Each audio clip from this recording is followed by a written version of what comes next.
Do you really feel? I don't know. You feel his death is your fault?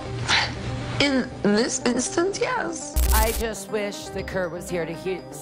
Ketika suara distorsi terakhir Kurt Cobain berhenti meraung, yang tersisa bukan hanya reruntuhan grunge, tetapi juga tentang sebuah nama, yaitu Courtney Love. Ia dikenal sebagai vokalis band Hole, juga sebagai istri Kurt Cobain. Tapi setelah 5 April 1994, Courtney dikenal sebagai perempuan yang menyimpan banyak misteri. Sebagian orang menyebutnya sebagai penjaga warisan Kurt Cobain, tapi sebagian lainnya menganggapnya sebagai penyebab kehancuran Nirvana. Lantas siapa sebenarnya Courtney Love? Benarkah ia menghancurkan Nirvana dari dalam?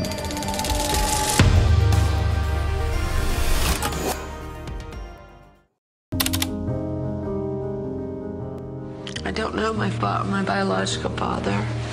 You don't know him personally, you mean?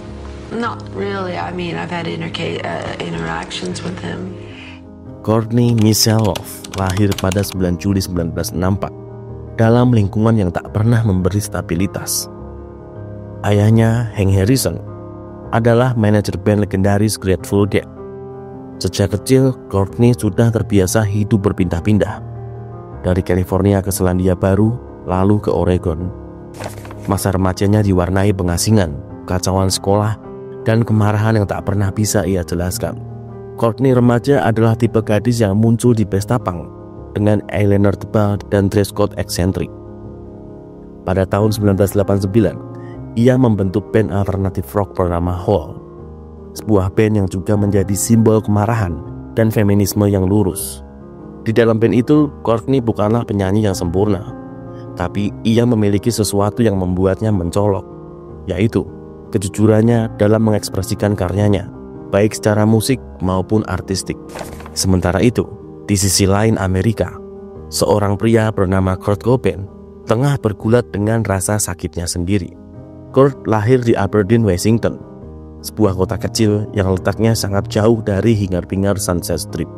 Sejak kecil, Kurt akrab dengan perceraian, pengabaian, dan alienasi. Menggambar, menulis, dan bermain gitar adalah 3 hal yang membantunya lari dari kehidupan busuk yang ia alami. Pada akhir dekade 80-an, Nirvana, band bentukan Kurt Cobain, mulai menarik perhatian melalui debut album Bleach yang rilis pada tahun 1989. Dan dari lini masa inilah, Kurt dan Courtney bertemu. Courtney mengaku langsung tertarik dengan Kurt Cobain. Baginya, Kurt Cobain adalah sosok laki-laki yang mampu mengimbanginya dalam banyak hal. Hubungan cinta mereka berdua pun tumbuh dengan cepat. Sekelebat, mereka nampak seperti muda-mudi biasa yang kasmaran. Namun di balik itu semua, mereka berdua adalah pasangan yang sama-sama menyimpan luka dari hidup yang mereka lewati sebelumnya. Ketika Nirvana akhirnya mencapai kesuksesan komersil lewat album Nevermind yang dirilis pada 1991, kisah cinta mereka berdua pun juga semakin mendapat sorotan media sebagai pasangan rockstar yang sering diberitakan. Setelah menjalani hubungan yang dianggap kontroversial oleh banyak orang, Kurt Cobain dan Courtney Love akhirnya menikah pada Februari 1992 di Hawaii. Tapi cinta mereka tidak berjalan di jalan yang tenang. Media mulai mencium sensasi. Artikel demi artikel menyudutkan Courtney. Ia dianggap sebagai pengganggu, perempuan licik, dan bahkan dicap sebagai Yoko Ono di dalam Nirvana. Dan tuduhan-tuduhan itu semakin diperparah ketika Courtney Love dan Kurt Cobain memiliki anak pertama mereka yang bernama Frances Bean Cobain. Media berspekulasi bahwa saat hamil, Courtney Love menggunakan zat adiktif. Karena tuduhan itulah, mereka nyaris kehilangan hak asuh atas anak mereka dan harus melewati proses persidangan yang panjang. Kurt Cobain hancur dan Courtney Love sangat marah, dan dunia mulai memutuskan siapa penjahat dalam cerita ini. Di titik ini, Courtney Love bukan lagi sekedar istri Kurt Cobain. Dia menjadi simbol dari sesuatu yang lebih besar, yaitu perempuan yang dianggap merusak pria jenius. Tapi benarkah demikian?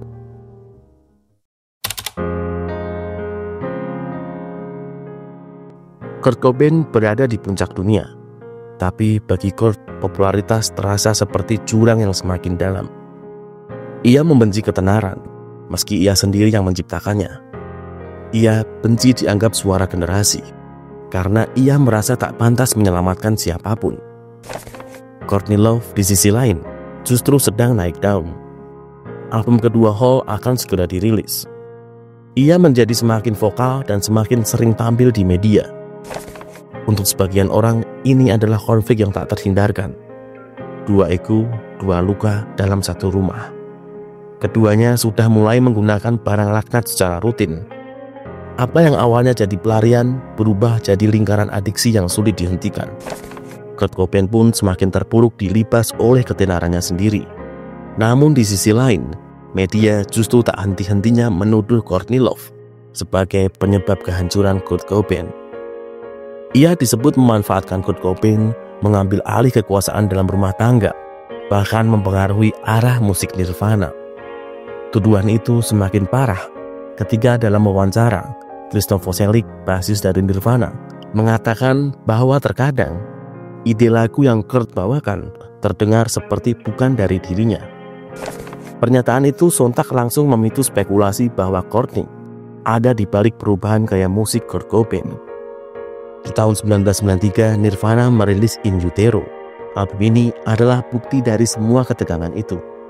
Pada awalnya, Cobain ingin membuat materi di album ini menjadi sesuatu yang lebih natural dan lebih personal. Tapi label menginginkan lagu-lagu yang bisa dijual. Sementara Courtney berada di tengah sebagai jembatan antara Kurt Cobain dan label. Ia mendorong Kurt Cobain untuk tidak menyerah, tapi juga menekannya untuk lebih frontal, lebih keras, dan lebih politis. Dalam keadaan di mana Kurt Cobain semakin rapuh, Courtney terlihat seperti satu-satunya orang yang masih berdiri tegak dan selalu mendampingi suaminya, apapun yang terjadi.